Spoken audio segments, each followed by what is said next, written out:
فأنا ناصح لإخواني بالصدع بالحق تبيض وجوههم. السكوت في مسألة الحزبية يضرها، فاصدع بما تؤمر وأعرض عن المشركين. سلامي على دماج ورجالها والشيخ يحيى ودار العلم يا سعد بانيها. بسم الله الرحمن الرحيم. الحمد لله حمدا كثيرا طيبا مباركا فيه كما يحب ربنا ويرضاه. أشهد أن لا إله إلا الله وحده لا شريك له وأشهد أن محمدا عبده ورسوله صلى الله عليه وعلى آله وأصحابه ومن تبعهم بإحسان إلى يوم الدين. أما بعد، عندك يحيى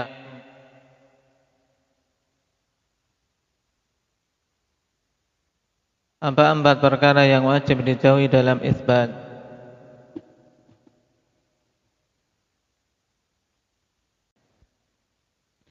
Nah, tahrif, ta'til, takyif dan tamtsil. Indah ya ubadahkum.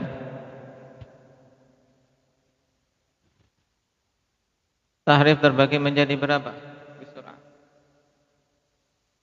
Dua, yaitu lafzi dan maknawi. Tayyib. Kemudian tahrif lafzi terbagi menjadi berapa?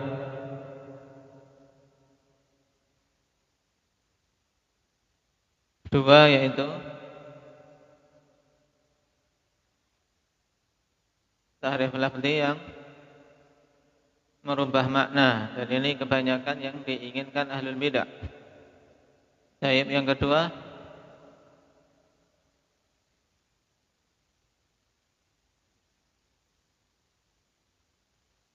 tahrif lafzi yang tidak mengakibatkan perubahan makna. Ini biasanya terjadi kenapa?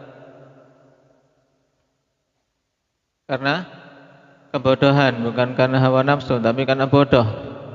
Nah, saya tidak tahu i'rab, tidak tahu bahasa Arab, atau karena memang tidak mungkin. Seperti misalnya alhamdulillah dibaca alhamdulillah. Nah, adapun tahrif maknawi, ini jelas memang metode yang banyak ditempuh ahli bidah, mengubah zahir makna suatu nas. Tayyib, jelas. Afif, kum. Surah. Ta'til.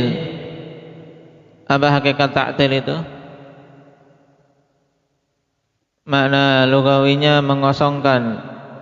Tayyib, hakikat secara istilah yang diinginkan apa di sini?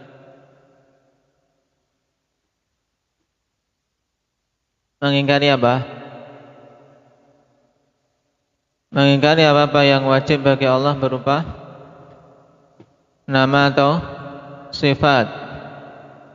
Kemudian ta'til terbagi menjadi berapa? Tutup. Dua, yaitu ta'til kulli dan ta'til juz'i. Saya jelas. Nah, kasyah dabun, sakit.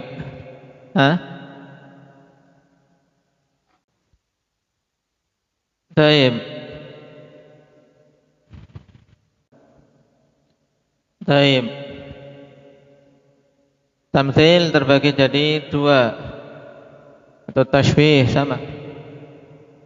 Tamtsilul makhluk bil khaliq dan tamtsilul khaliq bil makhluk. Penyerupaan makhluk dengan khaliknya. Kemudian yang kedua, penyerupaan khalik dengan makhluknya. Saya menjelis. Nah, kita kemarin telah masuk pada bab yang keempat, tentang kebenaran madhab salaf dan batilnya perkataan yang menyatakan madhab khalaf itu lebih utama dari sisi ilmu dan kebijaksanaan dibandingkan manhaj salaf. Dan kita telah mengambil pembuka tentang masalah ini, yaitu bukti bahwasanya manhaj salaf itu adalah manhaj yang sahih. Nah, hal ini bisa dilihat dari dua sisi. Apa itu, Hudzaifah?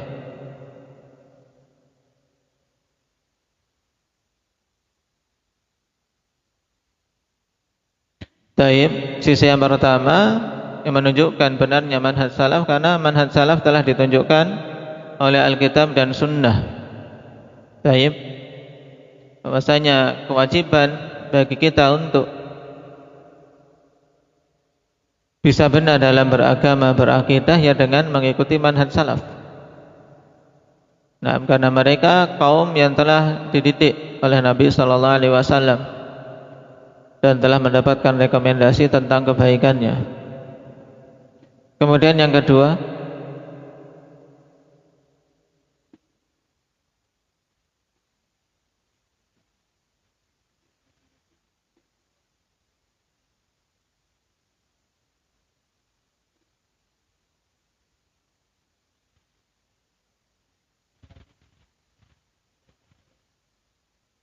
baik, terus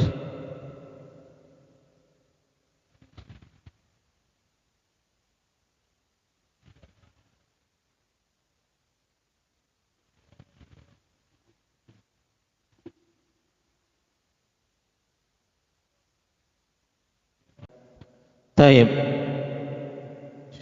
Bukti yang kedua, ikhwan, dengan logika, yaitu bahwasanya kebenaran itu dalam permasalahan sifat kemungkinannya yang dikatakan oleh salaf atau yang dikatakan oleh khalaf. Maka jelas kemungkinan yang kedua batil. Kenapa? Karena melazimkan bahwasanya Allah dan Rasulnya serta para sahabat tidak mengucapkan kebenaran dalam masalah ini. Taib, dan bahkan melazimkan mereka telah mengucapkan kebatilan. Sehingga berarti adanya Alkitab, demikian pula diutusnya para Rasul, tidak ada faedahnya. Bahkan turunnya kitab-kitab dan diutusnya para Rasul bermandarat kalau demikian, karena berarti mereka menyampaikan kebatilan. Nah, ini pendahuluan yang kita baca kemarin.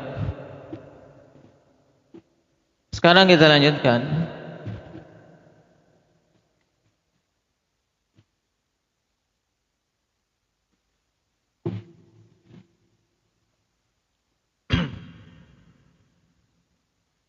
Qala al-'alama Ibnu Utsaimin rahimahullah, hadza wa qad qala ba'dul aghbiya tariqatus salafi aslam wa tariqatul khalafi a'lamu wa ahkam. Nah, inilah pendahuluan, dan sungguh sebagian orang-orang yang tolol telah mengatakan bahwasanya metode salaf itu lebih selamat, dan metode khalaf, yaitu orang yang datang belakangan yang tidak meniti jejak salaf, metodenya lebih di atas ilmu dan lebih bijaksana. Kenapa, kawan? Karena mereka ingin menyindir salaf yang ilmunya hanya sekedar apa? Qala Allah dan qala Rasul, tidak pakai adanya filsafat dan ilmu kalam. Makanya kita lihat para ahli filsafat itu sangat mengejek pembahasan hadis, sangat mengejek seorang yang berdalil dengan Al-Quran. Mereka mintanya logika. Makanya dalam kitab ini kita diajari bagaimana menggunakan akal untuk membantah mereka itu. Taib. Dan banyak dalam kitab-kitab Syekhul Islam beliau ajarkan itu kepada kita. Maka dari sini butuh kalian belajar, tidak cuma sekedar bengong, tapi akal betul-betul diolah. Ya, kalian berpikir, kalian cerna. Kemudian kalian ungkapkan dengan kata-kata kalian, walaupun dengan kata-kata yang berbeda tapi harus maknanya sama. Baik. Demikian pula mereka katakan metode khalaf itu lebih bijak. Kenapa? Karena menurut mereka metode salaf itu kan kaku. Metode yang kaku, metode yang keras. Sedangkan khalaf itu lebih bijaksana. Dengan alasan ini juga ditinggalkan berbagai macam hukum Allah Subhanahu wa taala. Dengan alasan tidak relevan dengan zaman, tidak bijak lagi untuk ditegakkan pada masa ini. Maka sebenarnya kalimat ini kalimat yang padanya tanaqud, padanya kontradiksi yang jelas. Bagaimana suatu dikatakan lebih selamat kalau tidak lebih berilmu dan tidak lebih bijak? Nah, makanya kata Syekh, wa man sya'u hadzal qauli amran. Man sya'ai masdar. Itu sumber munculnya perkataan ini dua hal. Kenapa kok sampai muncul perkataan ini? Dan perkataan ini masyhur ikhwan di kalangan ahli filsafat, di kalangan orang-orang yang menentang metode salaf dalam berakidah. Pahami Muhammad, jangan cuman topang dagu. Ini tidak bisa ketika ditanya. Al-awwal i'tiqadu qainihi bisababi ma 'indahu minasyubhatil fasidah anna Allah ta'ala laysa lahu fi nafsil amri sifatun haqiqiyatun dallat 'alaiha hadhihi nusus. Yang pertama, keyakinan orang yang mengatakan dikarenakan syubhat yang ada pada diri dia, syubhat yang fasid, syubhat yang rusak. Nah, orang yang mengatakan hal ini telah meyakini bahwasanya Allah Subhanahu wa taala pada hakikatnya tidak memiliki sifat yang hakiki yang ditunjukkan oleh nas-nas ini. Laisa lahu fi nafsil amr, yaitu pada kenyataannya, pada hakikatnya. Kemudian mereka katakan tidak memiliki sifat hakikiyah. Kenapa? Karena mereka terkadang memalingkan, dan ini banyak, bahwasanya penetapan sifat-sifat itu hanya majaziyah, hanya majaz, bukan hakiki. Jadi yang pertama ini maksudnya muncul perkataan tersebut. Kenapa? Karena orang yang mengatakan itu telah meyakini bahwasanya Allah itu hakikatnya tidak memiliki sifat yang ditunjukkan oleh nas-nas tersebut. Nah, ini ringkasnya. Atsani i'tiqaduhu anna tariqatas salafi hiyal imanu bimujarradi alfadhi nususis sifati min ghairi itsbati ma'na laha, min ghairi itsbati ma'nan laha.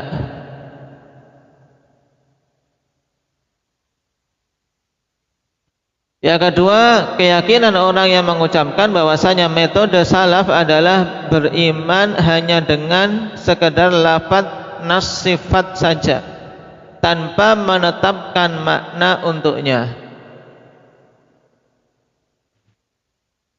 Perhatikan sebab yang kedua ini, kenapa kok sampai mengatakan metode salaf itu lebih selamat, tapi metode khalaf itu lebih berilmu dan lebih bijak. Karena mereka meyakini metode salaf dalam masalah iman ini hanya sekedar apa? Sekedar mengimani lafaz nas sifat tok, tanpa adanya penetapan makna untuk lafaz tersebut. Paham? Sehingga dari sini ya kawan, mereka menyangka bahwasanya metode salaf itu adalah tafwid makna. Paham? seperti yang terjadi pada beberapa tokoh ahli kalam yang menyatakan tobat di akhir hayatnya, meninggalkan filsafat dan menyangka kembali ke manhaj salaf, tapi padahal dia jatuhnya kepada manhaj tafwid. Sangkaan ini,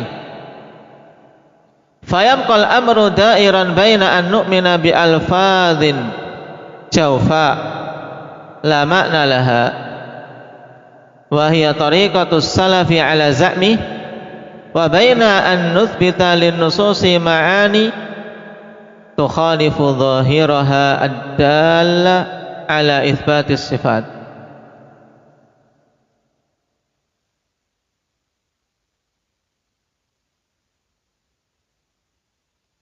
Wa hadhihi hiya tariqatul khalaf.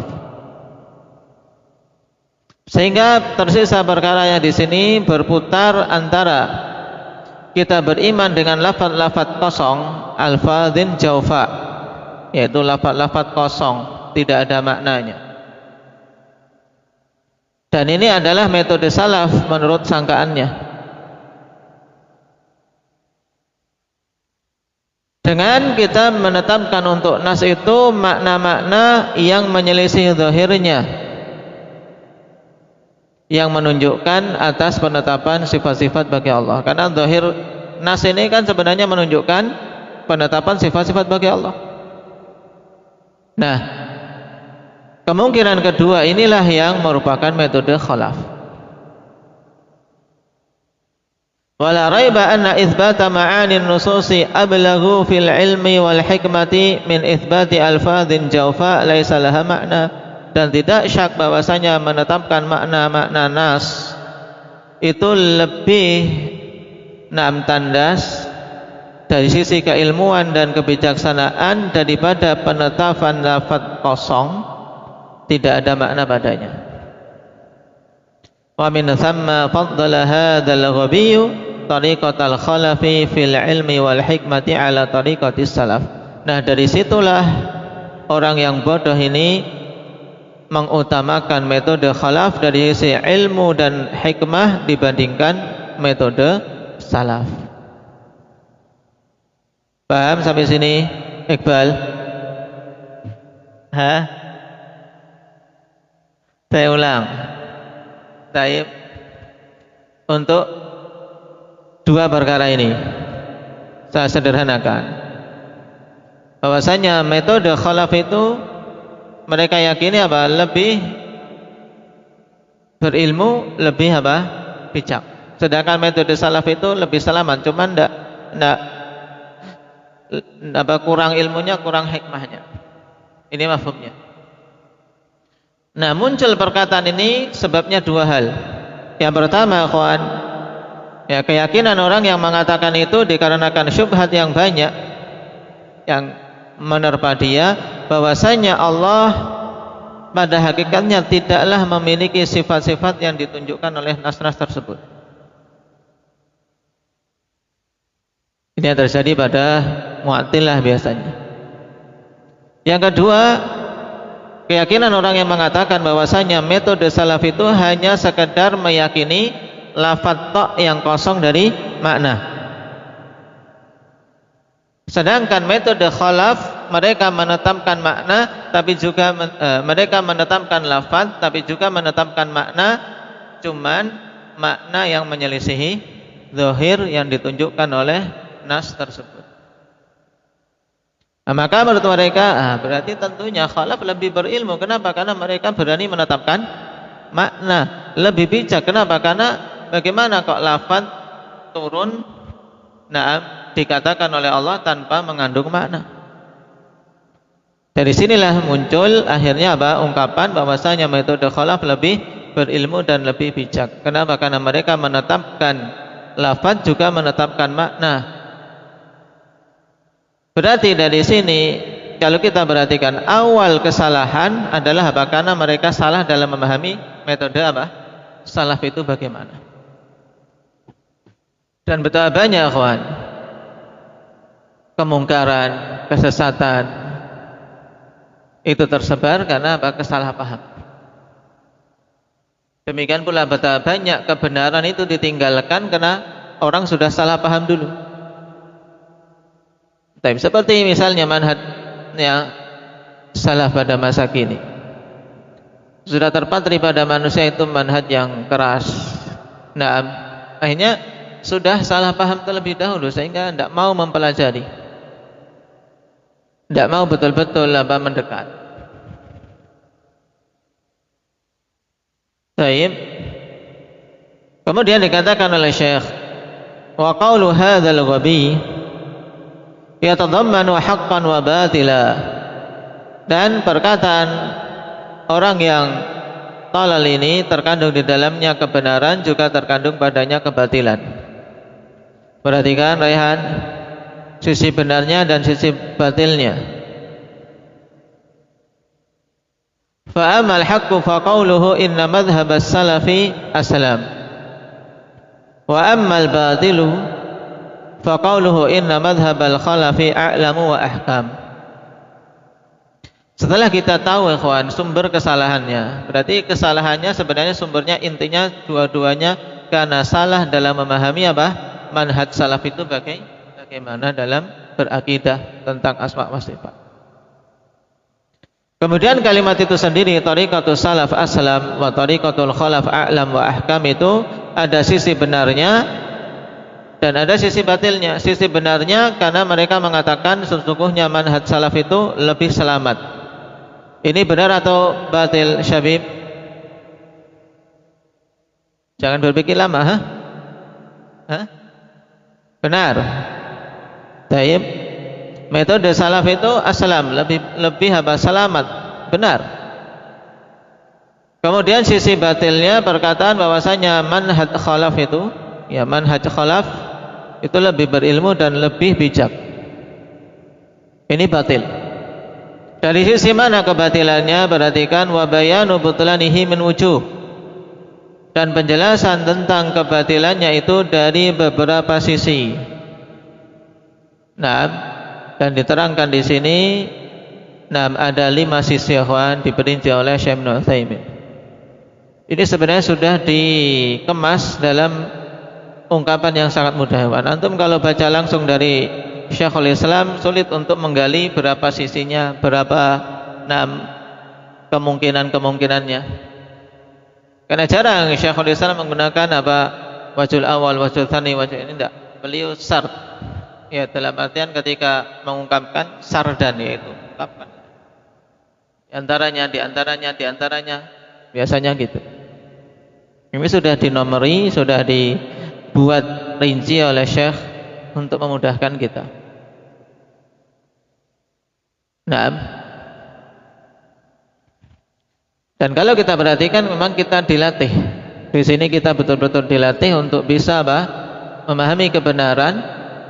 Dan juga apa? Betul-betul bisa meluruskan kesalahpahaman orang terhadap kebenaran itu dan membantahnya.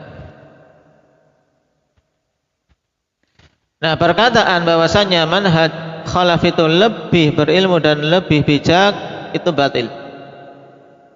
Dari 5 sisi yang disebutkan di sini. Al-wajhul awal, sisi yang pertama, annahu yunaqidu qawlahu inna tariqatas salafi aslam. Sisi yang pertama ini mudah, bahwasanya perkataan itu bertentangan dengan perkataan dia yang awal bahwasanya metode salaf itu lebih selamat. Ini paham, mudah ya kan? Kenapa? Fa inna kauna tariqatis salafi aslama min lawazimi kauniha a'lam wa ahkam. Taib.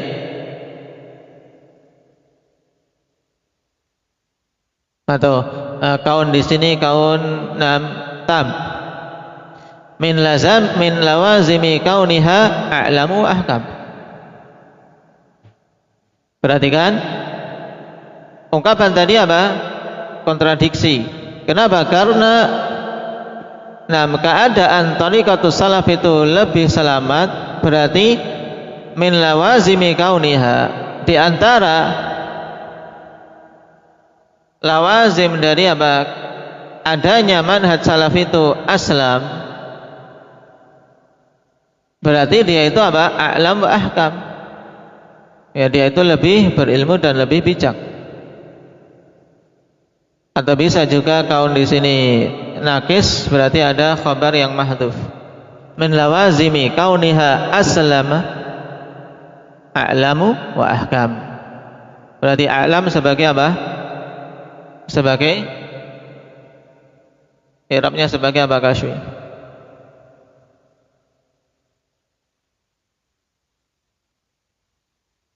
Dari taib sebagai mubtada muakhar. Nah, jadi perhatikan rasapi makna ini, ikhwan. Al-wajhul awal annahu yunaqidu qawlahu inna tariqatas salafi aslam. Kenapa? Fa inna kauna tariqatis salafi aslama min lawazimi kauniha a'lamu wa ahkam.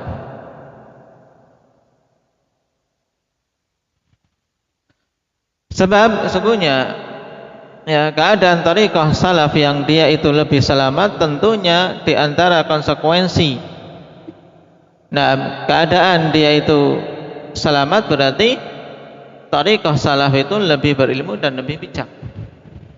Paham? Idla salamata illa bil ilmi wal hikmah.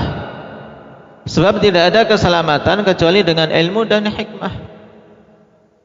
Al-ilmu bi asbabi salamati wal hikmatu fi suluki tilkal asbab, yaitu ilmu tentang sebab-sebab keselamatan dan hikmah dalam menempuh sebab-sebab tersebut. Jadi untuk bisa selamat butuh ilmu, butuh hikmah.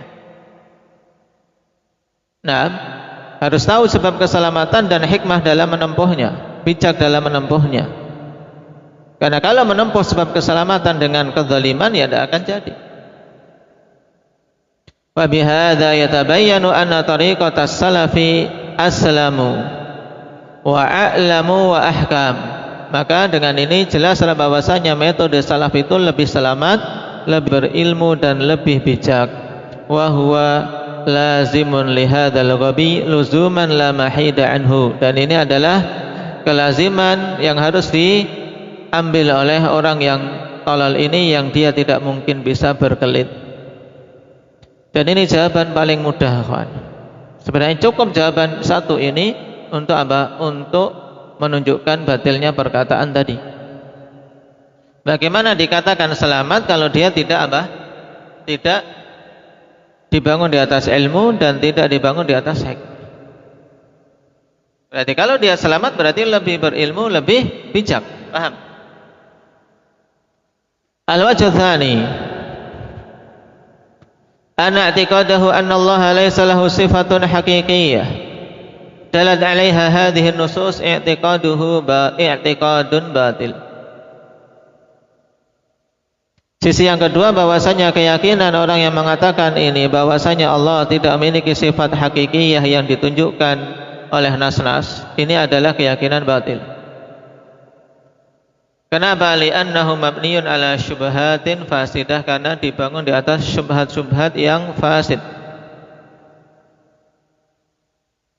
Dan syubhat-syubhat tersebut insyaallah akan kita dapati pada bab yang ke-20 nanti. Pada bab yang ke-20. Wa li'anna Allah Ta'ala qad thabata lahu sifatul kamali aqlan wa hissan wa fitratan wa syar'an. Dikarenakan Allah Subhanahu wa Ta'ala telah tetap baginya sifat-sifat kesempurnaan. Jadi telah tetap bagi Allah Subhanahu wa Ta'ala sifat-sifat kesempurnaan, baik secara akal maupun secara his, secara indera yang bisa dirasakan oleh hamba, maupun secara fitrah, dan juga secara syar'i berdasarkan dalil-dalil dari Al-Quran maupun As-Sunnah. Lihat bagaimana Syekh mengedepankan ini dulu, karena yang dibantah orang-orang itu syar'i sudah disebutkan terakhir. Karena kita sedang berbicara dengan orang-orang yang mengedepankan akal, mengedepankan logika. Dan di sini untuk menunjukkan bahwasanya tidak mungkin bertentangan antara dalil syar'i dengan akal yang sehat. Baik. Kita ambil satu pendalilan dalalatul aql. Fa amma dalalatul aqli ala thubuti sifatil kamali lillahi fawajhuhu an yuqal. Adapun penunjukan akal tentang tetapnya sifat-sifat kesempurnaan bagi Allah, maka sisi kebenaran ini dengan dikatakan inna kulla mawjudin fil khariji fala budda an yakuna lahu sifah. Imma sifatu kamalin wa imma sifatu naqsin. Ya. Sungguhnya semua perkara yang maujudun fil kharij, ini istilah antum pahami. Maujudun fil kharij maksudnya apa? Yang ada secara nyata. Untuk membedakan dengan apa? Maujudun fil dhihni. Maujudun fil dhihni itu apa? Sekedar ada tapi dia apa? Di pikiran tok. Hakikatnya tidak ada. Makanya diistilahkan di sini maujudun fil kharij, memang ada di kenyataan itu ada, nyatanya itu ada. Dan kita yakin Allah itu nyata adanya. Walaupun kita tidak melihatnya di dunia. Naam. Inna kulla maujudin fil kharij, segala sesuatu yang betul-betul adanya itu mesti memiliki sifat. Ya enggak? Sesuatu yang ada mesti memiliki sifat. Dan kemungkinan sifat ini berarti imma sifatu kamal wa imma sifatu naqsin. Kemungkinannya adalah sifat kesempurnaan dan kemungkinan kedua sifat kekurangan. Wa tsani batilun binisbati ila rabbil kamilil mustahiqqi lil ibadah. Dan kemungkinan kedua jelas batil kalau dinisbahkan kepada Rabb yang sempurna yang pantas diibadahi. Wa bidzalika istadallallahu ta'ala ala butlani uluhiyatil asnami bittisafiha bi sifatin naqsi wal ajzi bi kauniha la tasma' wa la tubsir wa la tanfa'u wa la tadurru wa la takhluqu wa la tansuru fa idza batala tsani ta'ayyana al awwal wa huwa thubutu sifatil kamali lillah. Naam. Berarti apa? Kemungkinan yang kedua jelas batil, yaitu apa? Bahwasanya Allah ada padanya sifat kekurangan, jelas batil. Nah, dengan hal inilah Allah Subhanahu wa taala berdalil tentang batilnya keilahian berhala-berhala. Di mana berhala-berhala itu disifati dengan sifat kekurangan dan sifat ketidakmampuan. Kenapa? Karena dia tidak mendengar, tidak melihat, tidak bisa memberikan kemanfaatan, tidak bisa menimpakan kemandaratan, tidak bisa menciptakan, tidak bisa menolong. Ini. Kenapa? Karena sesuatu yang ada kemungkinan sifatnya dua, sifat kesempurnaan atau sifat kekurangan. Dan berarti dengan kaitannya untuk Allah yang kita ibadahi berarti mesti padanya sifat kesempurnaan. Sebab kalau ada pada Allah sifat kekurangan berarti tidak pantas diibadahi, sebagaimana berhala-berhala yang padanya sifat-sifat kekurangan dan sifat ketidakmampuan. Berarti ketika kemungkinan kedua yaitu adanya sifat kekurangan pada zat yang diibadahi ini, yaitu Allah Subhanahu wa taala. Nah, berarti tinggal kemungkinan yang pertama, yaitu tetapnya sifat kesempurnaan bagi Allah Subhanahu wa ta'ala. Ini penunjukan akal ya. Jadi kalau kita perhatikan metode akliyah dalam menetapkan sifat kesempurnaan ini sangat mudah. Karena memang kemungkinannya cuma dua. Berarti dari dua kemungkinan ini tinggal kita tetapkan satu dan bantah kemungkinan yang lainnya. Thumma innahu qad thabata bil hissi wal musyahadati anna lil makhluqi sifati kamalin wallahu subhanahu huwa alladhi a'tahu iyyaha famu'til kamali aulabi. Ini telah berkali-kali dulu di tahawiyah juga kita lewati, famu'til kamali aulabi. Kemudian telah sabit dengan his dengan indera yang kita rasakan, dan musyahadah dengan apa yang disaksikan. Bahwasanya makhluk itu memiliki sifat-sifat kesempurnaan. Pada makhluk itu ada sifat-sifat kesempurnaan. Nah, taib, walaupun tentunya kesempurnaan pada makhluk, kesempurnaan yang tetap saja masih ada cacat, masih ada kekurangannya. Dan Allah Subhanahu wa ta'ala lah yang memberikan sifat kesempurnaan itu pada makhluk, sehingga zat yang memberikan kesempurnaan lebih berhak untuk disifati dengan sifat-sifat kesempurnaan. Paham? Seperti kasih sayang. Adanya kasih sayang pada makhluk, ini apa? Sifat kesempurnaan. Kenapa? Karena sifat bengis, sifat keras, kasar ini adalah sifat kurang. Mahabbah, rasa cinta, dan seterusnya. Nah, maka Allah yang memberikan sifat-sifat itu, sehingga tentunya Allah lebih berhak untuk disifati dengan sifat-sifat sempurna yang diberikan pada makhluk. Taib, ini secara his dan musyahadah. Adapun perincian tentang sifat-sifat kesempurnaan itu tentunya kembali kepada dalil syar'i. Nah, mana-mana yang memang itu kesempurnaan yang tidak ada cacat padanya, itu hanya Allah Subhanahu wa ta'ala yang mengetahuinya, yang disebutkan dalam Al-Quran maupun disebutkan oleh Rasulullah SAW dalam As-Sunnah. Nah, pahami urut-urutan ini dengan baik, kawan, akan terbuka banyak hal berkaitan dengan aqidah asma wa sifat insyaallah ta'ala. Naktabi bihadza walhamdulillahi rabbil alamin.